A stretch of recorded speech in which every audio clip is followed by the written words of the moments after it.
لبوں پر امام خمینی رحمت اللہ علیہ کا نام آتے ہی ایک ایسے سیاسی اور انقلابی شخص کی تصویر آنکھوں میں مجسم ہو جاتی ہے جس کا پورا وجود محمدی و علوی جلال کا پیکر ہو، جس نے کسی بھی طاغوتی قوت کے سامنے سر جھکانا تو کجا اسلام و قرآن کی الہی راہ سے انحراف رکھنے والی کسی بھی بات پر سمجھوتا کرنا کبھی پسند نہ کیا ہے، جس کے انقلابی بیانوں اور آچھی تقریروں سے ظلم و استبداد کے خرمن خاکستر اور جبر و استحصال کے فرعونی ایوان ویران و تباہ ہو جاتے ہوں، جس کی حریت و بیداری کے نعروں نے دنیا کی تمام مظلوم و محروم قوموں اور ملتوں کو سامراجی طاقتوں سے جہاد و مقابلے کا جذبہ اور حوصلہ عطا کر دیا ہو، جس نے مردہ دلوں اور دماغوں میں آزادی و خود مختاری کی تڑپ اور ہمت بخشی ہو، وہ مرد حق جس نے خدا پر توکل، نبی رحمت صلی اللہ علیہ وآلہ وسلم کی تعلیمات پر یقین اور اہل بیت عصمت و طہارت کے پیغامات پر اعتماد کرتے ہوئے صفحہ ہستی کے تمام ڈکٹیٹروں کے کانوں میں موت کی گھنٹی بجا دی۔ مرجع وقت، عالم دوران، فقیہ، مجاہد، فلسفی، سیاستدان، عارف، عاشق یا شاعر، خطیب اور مقرر، جی ہاں، یہ تمام کمالات امام خمینی رحمت اللہ علیہ میں بیک وقت جمع ہو گئے تھے۔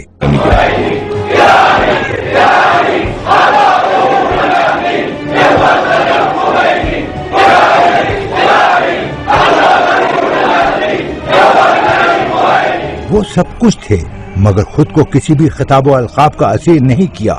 وہ اس نورانی سفر کو طے کرتے وقت کسی بھی منزل میں کبھی نہیں تھمکے اور کبھی نہیں گھبرائے، ہر میدان کے شہوار ثابت ہوئے۔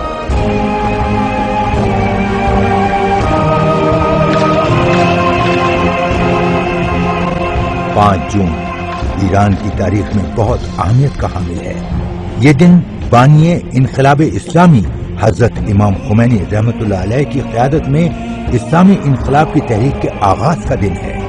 ایران کے مقدس شہر قم میں واقع مدرسہ فیضیہ میں اسی دن عاشور کی تقریر میں امام خمینی رحمت اللہ علیہ نے شاہی حکومت کی اسلام مخالف پالیسیوں اور صہیونی حکومت کے ساتھ اس کے روابط اور سازشوں کا پردہ فاش کیا تھا۔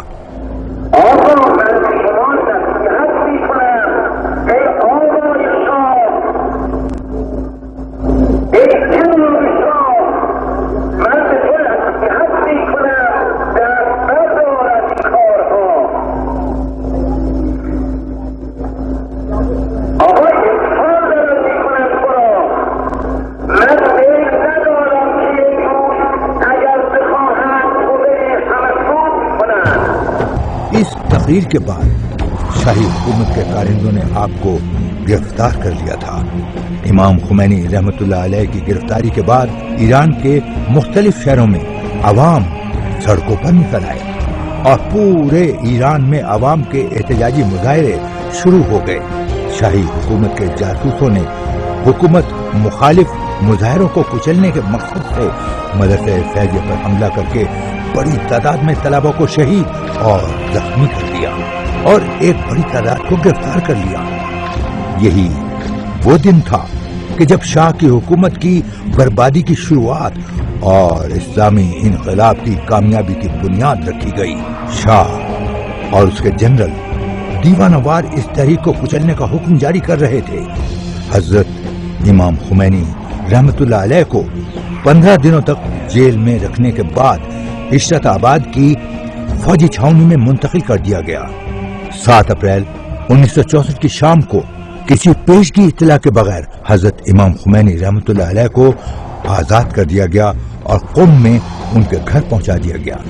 حضرت امام خمینی رحمت اللہ علیہ کی انقلابی تحریک جاری رہی اور نومبر 1964 کی صبح ایک بار پھر ان کو گرفتار کر کے سخت پہرے میں مہر آباد ہوائی اڈے پر منتقل کیا گیا اور پھر وہاں سے ایک فوجی طیارے کے ذریعے جو پہلے سے تیار کھڑا تھا آپ کو ترکی جلا وطن کر دیا گیا۔ ترکی میں حضرت امام خمینی رحمت اللہ علیہ کی جلا وطنی کی مدت 11 مہینے تھی۔ اس دوران شاہی حکومت نے انتہائی سختی کے ساتھ انقلابی عناصر کو کچلنے میں کوئی کسر نہیں چھوڑی اور حضرت امام خمینی رحمۃ اللہ علیہ کی عدم موجودگی میں امریکہ کی مرضی کی اصلاحات پر تیزی کے ساتھ عمل کرنا شروع کر دیا۔ ترکی میں حضرت امام خمینی رحمۃ اللہ علیہ کی اجباری جلا وطنی سے حضرت امام خمینی رحمۃ اللہ علیہ کو یہ بہترین موقع ملا کہ آپ نے اپنی معروف فقہی کتاب تحریر الوسیلہ کی تدوین کا کام شروع کیا۔ 5 اکتوبر 1964 کو امام خمینی رحمۃ اللہ علیہ اپنے بڑے بیٹے آیت اللہ الحاج آقا مصطفیٰ خمینی کے ہمراہ ترکی سے عراق بھیج دیے گئے۔ حضرت امام خمینی رحمۃ اللہ علیہ نے نجف اشرف پہنچتے ہی ایران میں عوام اور اپنے انقلابی ساتھیوں کے نام خطوط اور بیانات ارسال کر کے انقلابیوں سے اپنے روابط کو برقرار رکھا اور انہیں ہر مناسبت پر 15 خرداد کی تحریک کے مقاصد کو آگے بڑھانے کی تلقین فرماتے رہے۔ اسلامی انقلاب کا عروج اور عوامی تحریک میں امام خمینی رحمۃ اللہ علیہ نے جو دنیا اور ایران کے حالات پر انتہائی گہری نظر رکھے ہوئے تھے، آپ نے جولائی 1977 میں اپنے ایک پیغام میں اعلان فرمایا، اب ملکی اور غیر ملکی حالات اور شاہی حکومت کے جرائم کے عالمی اداروں اور غیر ملکی اخبارات میں بھی منعکس ہونے کی بنا پر علمی ثقافتی حلقوں، محب وطن شخصیتوں، ملک و بیرون ملک ایرانی طلباء اور اسلامی انجمنوں کو جہاں جہاں بھی ہوں یہ چاہیے کہ اس موقع سے فوراً فائدہ اٹھائیں اور کھل کر میدان میں آ جائیں۔ 23 اکتوبر 1977 کو آیت اللہ الحاج آقا مصطفیٰ خمینی کی شہادت اور ایران میں ان کے ایصال ثواب کے لیے منعقد مجلس اور پرشکوہ تعزیتی جلسے ایران کے حوزہ ہائے علمیہ اور مذہبی حلقوں کے دوبارہ اٹھ کھڑے ہونے کا نقطۂ آغاز ثابت ہوئے۔ نیو یارک میں ایران اور عراق کے وزرائے خارجہ کی ملاقات میں حضرت امام خمینی رحمۃ اللہ علیہ کو عراق سے نکالنے کا فیصلہ کیا گیا۔ آپ نے اپنے بیٹے حجت الاسلام الحاج سید احمد خمینی سے مشورہ کرنے کے بعد پیرس جانے کا فیصلہ کیا اور آپ پیرس پہنچ گئے۔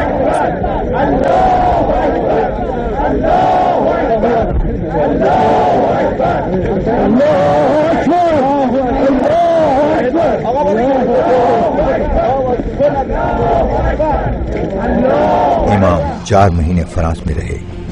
اس مدت میں ایک چھوٹا دیہات دنیا کے اہم ترین خبری مرکز میں تبدیل ہو گیا۔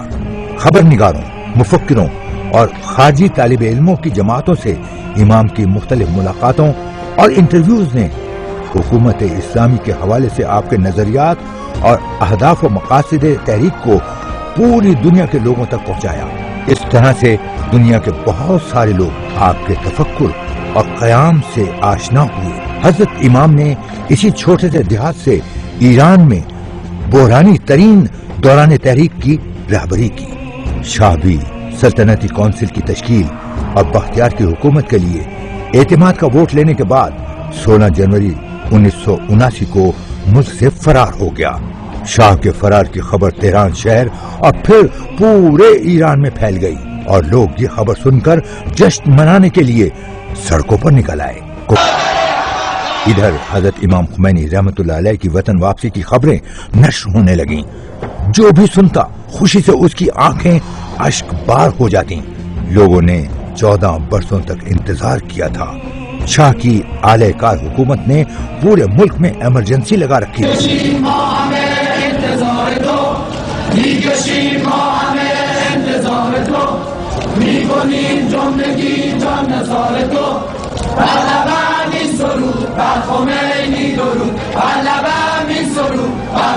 بختیار کی حکومت نے ملک کے تمام ہوائی اڈوں کو غیر ملکی پروازوں کے لیے بند کر دیا تھا، مگر بہت جلد پسپائی اختیار کر لی اور عوام کے مطالبات کے سامنے گھٹنے ٹیک دیے۔ بالآخر امام خمینی رحمۃ اللہ علیہ 1 فروری 1979 14 برسوں کی جلا وطنی کے بعد فاتحانہ انداز میں ایران واپس تشریف لائے۔ I will not forget the hospitality of the French government and the French people and their sense of liberty.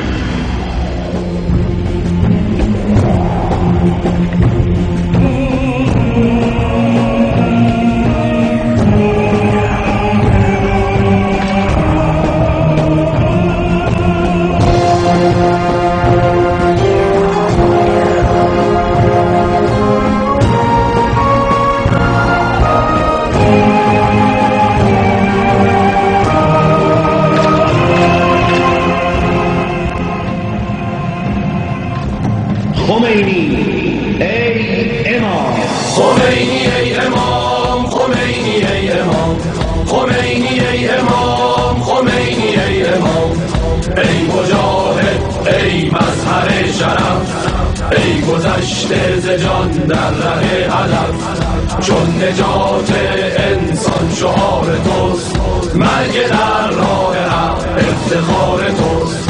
N تویی پاسدار حق، خصم اهریمنان دوستدار حق.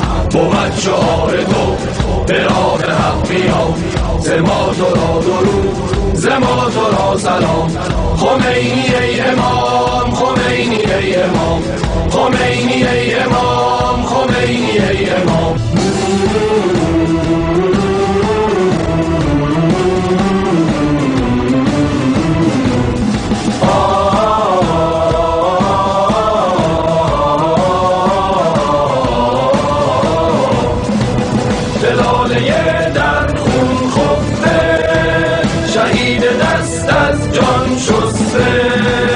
قسم به فریاد آخر، به اشک لرزان مادر، که راه ما باشد راه تو ای شهید، که راه ما باشد راه تو ای شهید.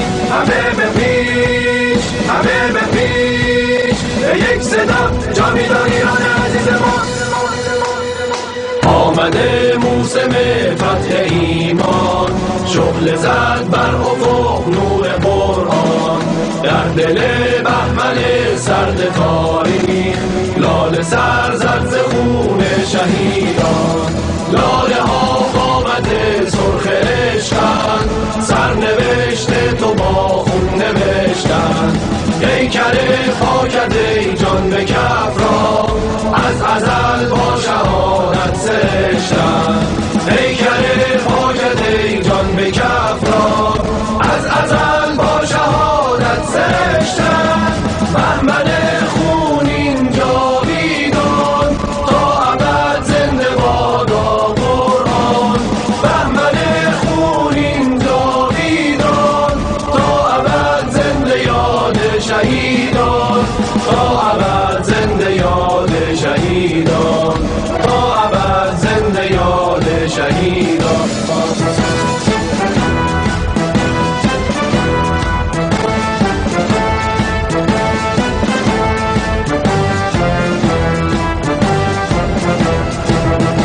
خمینی ای امام، خمینی ای امام، خمینی ای امام، خمینی ای امام.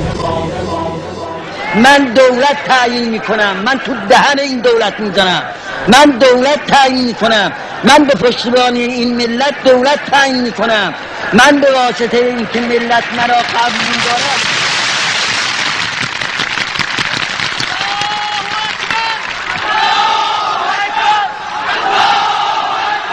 مغربی ذرائع ابلاغ کا کہنا تھا کہ تہران میں 40 سے 60 لاکھ افراد نے امام خمینی رحمۃ اللہ علیہ کا والہانہ استقبال کیا، اور یہ کہا جا سکتا ہے کہ تاریخ میں لوگوں نے اپنے کسی بھی محبوب قائد کا اس پیمانے پر استقبال نہیں کیا تھا۔ شہدائے انقلاب اسلامی کے قبرستان بہشت زہرا میں ایرانی عوام کے ٹھاٹے مارتے ہوئے سمندر سے خطاب کرتے ہوئے حضرت امام خمینی رحمۃ اللہ علیہ نے شاہ کی ظالم و جابر حکومت کی سب سے بڑی پشت پناہ امریکی حکومت کے خلاف اپنے کھلے موقف کا اظہار کیا تھا۔ 3 فروری کو جب ایران میں حضرت امام خمینی رحمۃ اللہ علیہ کی واپسی پر ہر جگہ جشن منائے جا رہے تھے، امام خمینی رحمۃ اللہ علیہ نے ایک انٹرویو میں اعلان کیا کہ وہ جلد ہی عبوری حکومت کی تشکیل کا حکم دینے والے ہیں، جس کی ذمہ داری ہوگی کہ وہ انتخابات کی راہ ہموار کرے اور آئین مرتب کر کے اسے ریفرنڈم کے لیے عوام کے سامنے پیش کرے۔ اسی کے ساتھ امام خمینی رحمۃ اللہ علیہ نے شاہی حکومت کو خبردار کیا کہ اگر لوگوں کو زدوکوب کرنے کا سلسلہ حسب دستور جاری رہا تو وہ لوگوں کو جہاد کا حکم دے دیں گے۔ 6 فروری کو ایران میں انقلابی عبوری حکومت کے تشکیل دیے جانے کے اعلان کے بعد ایران کے لاکھوں مسلمان عوام نے امام خمینی رحمۃ اللہ علیہ کے اس انقلابی فیصلے کی حمایت کا اظہار کرنے کے لیے مختلف شہروں میں مظاہرے کیے۔ اسی دن